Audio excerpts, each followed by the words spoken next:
And then the fourth one's called dead money. Now, it has to do with the World Series of Poker, but it also has to do with all the trouble we're having on the southwestern corridor there with the Mexican cartels. I mean, I could detail a lot of things, but I'm talking about kidnappings and crime rate, etc. And dead money in poker means someone who has a lot of chips, but he's not very good at what he does. So he's dead money. So there's guys like that. They come in from Hollywood, and they're either sons and daughters of famous people, or they're famous people, and they put a lot of money on the table, and they think they're going to chase people away with it, and it usually is all gone, which half the time doesn't matter to them. But it's dead money.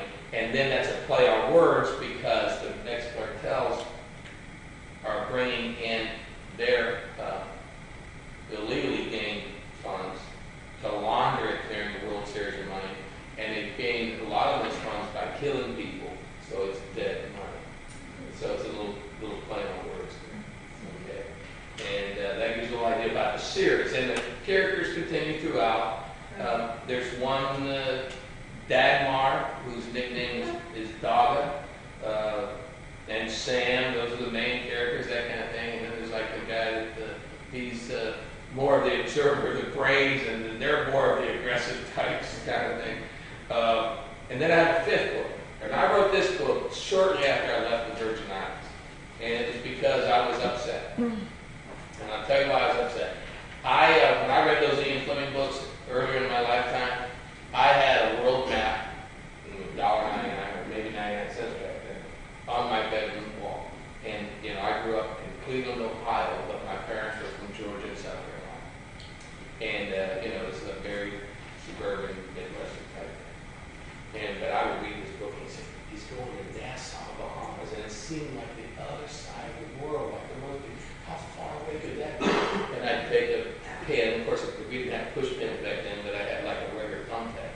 And I'd put it where Nassau, Bahamas, and I'd read some more, and he'd go to Paris, and he'd go to all these exciting places, and it really, captured my imagination. And then, of course, it's nice in school, because he'd go to, geography class, and they go, where's Nassau, Bahamas? And the other kid's like, how do you know that? I read a book. Imagine that. So, but the fifth book, I moved to St. Thomas. I wanted to live in the Caribbean my whole life. From the time I read those books, I got a job teaching marine biology 4 days a week, which really isn't a job.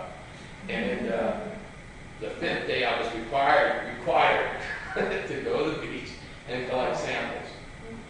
Throw in that and collect samples. So you're down there getting a tan, the colorless couch practically, and you're getting paid. So it's all very nice.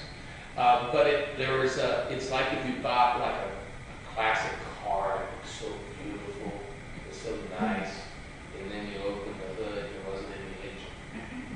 And that's kind of like how the third world is. It's drop dead beautiful. It takes your breath away. The water looks like it's fake. It looks like it's in a swimming pool. And many of you may have been to these places, Charlotte and St. Mark and so forth. But it's so dangerous when the sun goes down, because most people's living on those islands comes from the cruise ships.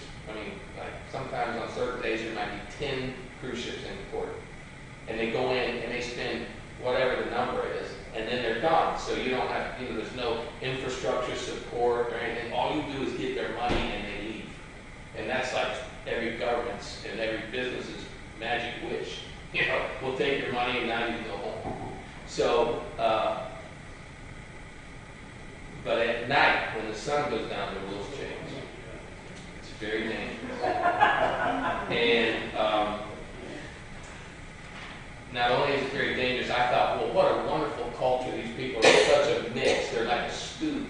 There's every different shade of skin and accent and so forth. And they're American citizens, at least in St. Thomas. So I was like, oh, this is so nice. And then I found out that there were, on both sides of whatever line you want to draw, racists. And that really disappointed me. And then I found out that it was extremely dangerous. I had a booby trap in my house. cliff overlooking the Caribbean. I have a photograph of 2 rainbows coming in my living room. That's the good side. The bad side is I set rat traps. Because if you're walking around my property and you're not supposed to be there, a rat trap is a cheap deterrent. You crunch glass, you put glass on your sidewalk, you can hear people talking. Because in the Caribbean, there's no glass per se. There's no need to have glass. You have screens for bugs, and bars for thieves, and louvers for rain. But there's no glass.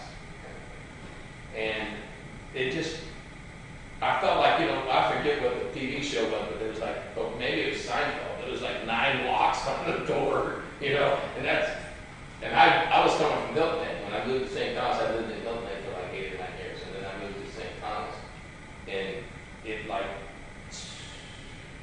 took all the way down. It was like all of their dreams were destroyed. So I wrote that book using my legal name. That's my legal name, D.B. Mark, the 5th book. That's why I never read it. I still today have not read it, although when I met with DB a few weeks ago, and he was saying, he said, did you read this one? I said, this one's your book. I said, who is that person? Well, I changed names because then we have fewer injuries. But, exactly, right. They're like, well, I'm mad at Wolfe, but I'm not mad at this other guy. But at any rate, so I wanted them to, because they knew me. I worked for the public school system. And so when I wrote that book, I wanted anybody living in those islands to know that that was a guy that had shared their life with them for a couple of years, and that's what he thought. So it's kind of a dark book. It's not happy or go lucky or anything like that. But it's an inside view. South of Cancer, north of Capricorn, which are the tropics. Right. So it's kind of like a long way to say the tropics. All right, now that's the basics. I can read to you the hooks, the back covers. I can answer any questions for you that you may have. Please feel free. I'm fine. Two questions. Yes, ma'am. Would you recommend that we start with the first one? They're all intriguing. Where do you start? Well, thank you so much. And they're not necessary. And the reason I do it like that is there's people that, like for instance, there's people that don't want to read about anything that has to do with alcohol or anything like that for whatever reason. So it's not necessary that they read it. There'll be like mentions in some of the books, like, remember what happened in New Orleans. Right. And that's all that's it. If you want the full characters. Well, I'm thinking of Sam. Right. I want to get to know Sam. Well, Sam shows up in the second Shane is book. fine. He'll be here in about 30 minutes. I think he's here, isn't he? Sam shows up in the second book because, and it's just to tell you about the process of writing. You have these 2 characters through the first book, right? Then you add other people. But then you find that it's kind of hard to play all sorts of things off of just 2 people. So you need a third perspective. And this was after 9/11 and all sorts of things were going around my head. So Sam starts it on the drop dead on Rue Dauphine, and useless trivia, this is how my mind works. The one person charged in New Orleans in his death of JFK lived on Rue Dauphine. So I throw that out. That's just for me. That's like self-entertainment kind of thing. But it's not necessary that you read it in order. Yes, ma'am. I understand that it's probably varied with each book, but what would be, you say, your average time to write a book? Oh yes. Well, it's funny. It rolls around my head for an extended period of time. I mean, like while you're asleep and when you're awake doing something else, it's rolling around your head, and then you come to that point. Okay, now I'm ready. Once you start to write it, you do the outline. And actually, the writing part can be not the easy part, but easier than one might think once you've done the outline. And then you get into editing and producing the covers. And so like I'm not a graphic artist, I don't understand, computer I visualize those covers in my head way before they're created. I mean, that's one of those things like rolling around my head. What's the cover supposed to look like? And then, like, I'll call up the publishing company and say, this is what I want. And they send me like 3 or 4 choices, and I'm like, no, that. And as soon as I see it, I know. And Yellowtail was especially that. If you look at it closely, I don't know if I have it nearby, but if you look at Yellowtail closely, not only is it Yellowtail, but her picture and her hair makes a Y. And I was like, that was like instant. So I would say like a year to research and write it. The internet's wonderful. It's like having the Library of Congress in your house. And so I can look up things like, to give it some realism, like this weapon shoots 625 rounds a minute, which I would never know. But I can go right online and find out. And so when you put that in the dialogue or whatever, then someone who may have never used that weapon goes, wow, that is what that weapon shoots. So it gives them, that's that part where I told you, like, you take fiction and truth and make it a little convoluted. So I would say 2 years. If you're working the whole time, 2 years. From the idea to the research to the writing to the production. Yes, ma'am. What interests you in the news today that because there's a lot of news. Yes, ma'am. And I'm a news hound, so that's So am why. I, and I'm just wondering what really interests you that you are thinking about using. Well, actually, my mind's not been on that line of thought recently. That's where I got all of these, there's no question. But one I've been rolling around in my head, and again, it may not ever come to fruition. But one is about the wealthy couple who went missing from Harbortown, and then their accountant committed suicide. And I've done some research on that, which there's like a voter associated with that story. That's how my mind works as well. But like, I'm curious, to answer your question directly, I'm curious about how well protected we are by the TSA.